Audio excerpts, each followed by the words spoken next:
and welcome back to Shadow of the Colossus.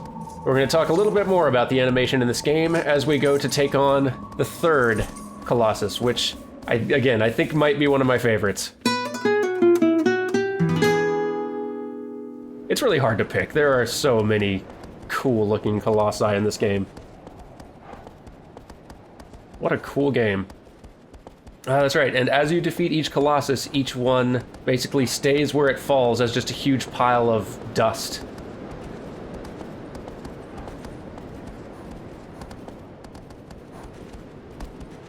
I love the choice to not have any music while you're just navigating the world. The silence just really emphasizes the stillness.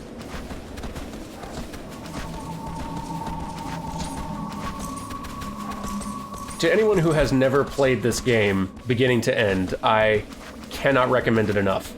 I think this is one of the most important, influential games that ever came out on the PlayStation 2, and you can now get it and Eco, one of the other most important games on the PS2, packaged together for pretty cheap, I think, as a PS3 HD re-release. It might be on the PS4 now too, I'm not sure.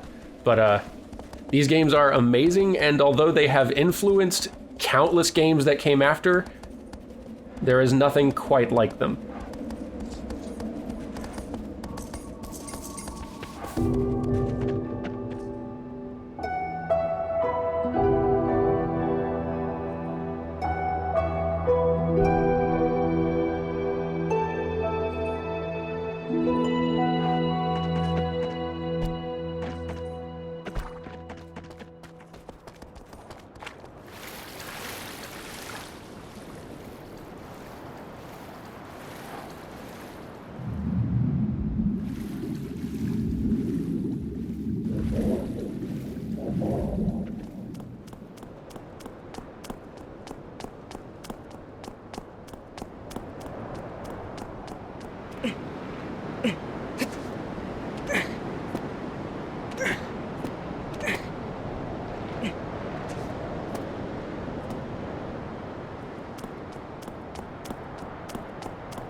See, the camera pulls back a little bit to give me a different angle on the area I'm running around, partly to guide me to go ahead and climb up onto this big disc pedestal thing, but also to give me a look at this big pile of mystery.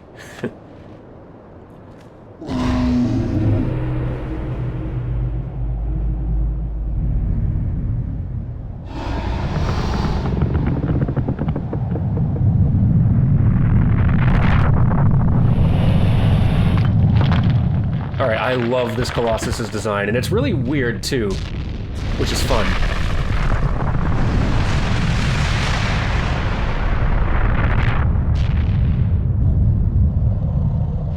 Alright, so this guy is bipedal like the first Colossus we fought, but it's much more lanky than that first guy.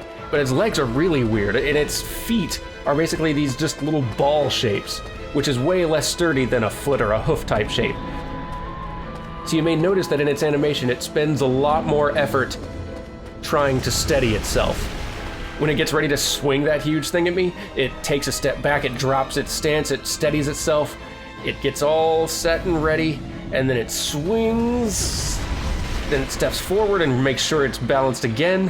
When it's pulling that big bludgeony thing back up out of the ground and lifting it again, it has to steady itself one more time. It has to be a lot more careful and intentional with its movement. I love the design of these things, like the fact that they're not just entirely organic, the fact that they also kind of look like structures, or like they were once covered with buildings, or that they were completely armored at some point, but a lot of that is kind of crumbled and kind of falling away. They look like ancient creatures, but also ancient architecture, which is such a cool design. Oh, hang on, wait, nope, oh. And look at how, when I press the button to have the camera lock onto the Colossus, like, the angle it gives here. Just this vertigo-inducing sense of, oh my gosh, this thing's huge.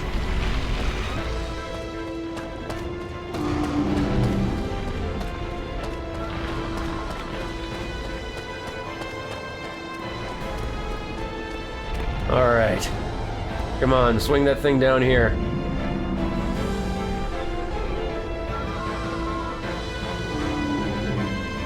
Here we go.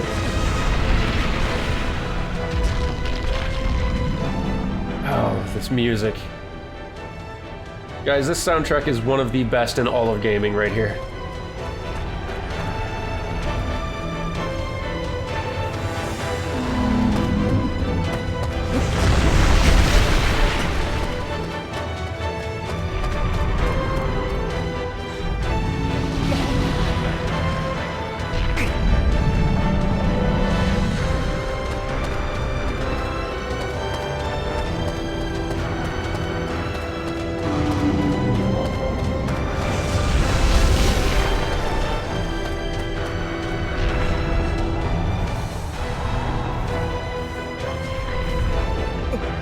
It's just the tech involved in making this game work is really astonishing.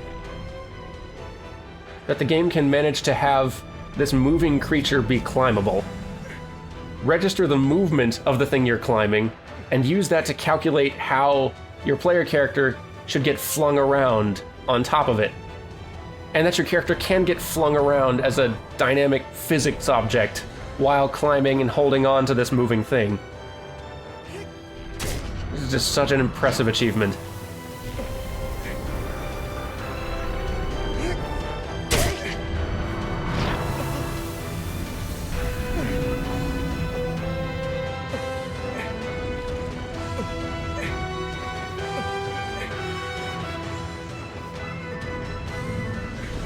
And notice again how the camera is moving and repositioning, just so you can see where you are, what it's doing, and where you're wanting to go, while also giving you a sense of just amazing scale. Not just when comparing the size of you to this huge Colossus thing you're climbing all over, but also in seeing the enormity of the landscape surrounding you in these big sweeping camera moves.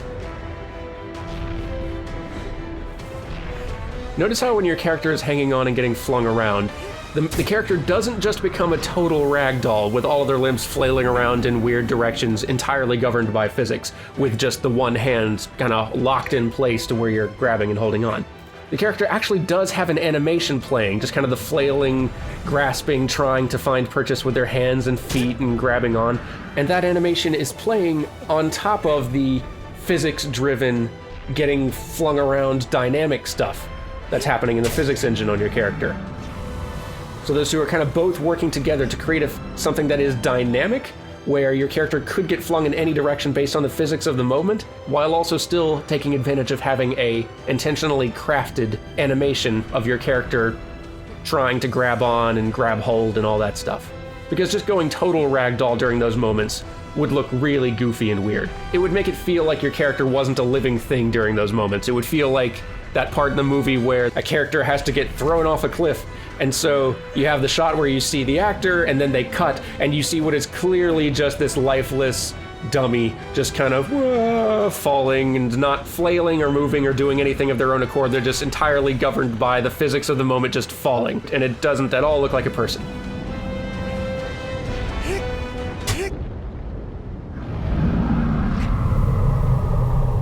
And down it goes.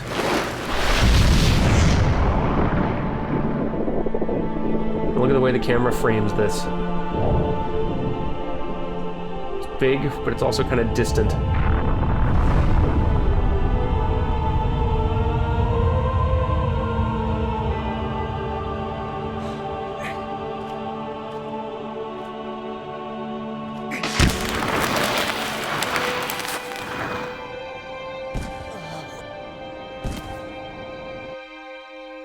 All right. I think we've talked enough about Shadow of the Colossus' animation for now. I hope you guys have enjoyed this. I most certainly have. Go play this game if you haven't. Like, get a hold of it however you can. It is phenomenal. Next time I will be coming back to talk about the animation in a different game, and to talk about the next of the 12 principles of animation. So, I'm looking forward to that. I will see you guys then. Thank you very much for watching.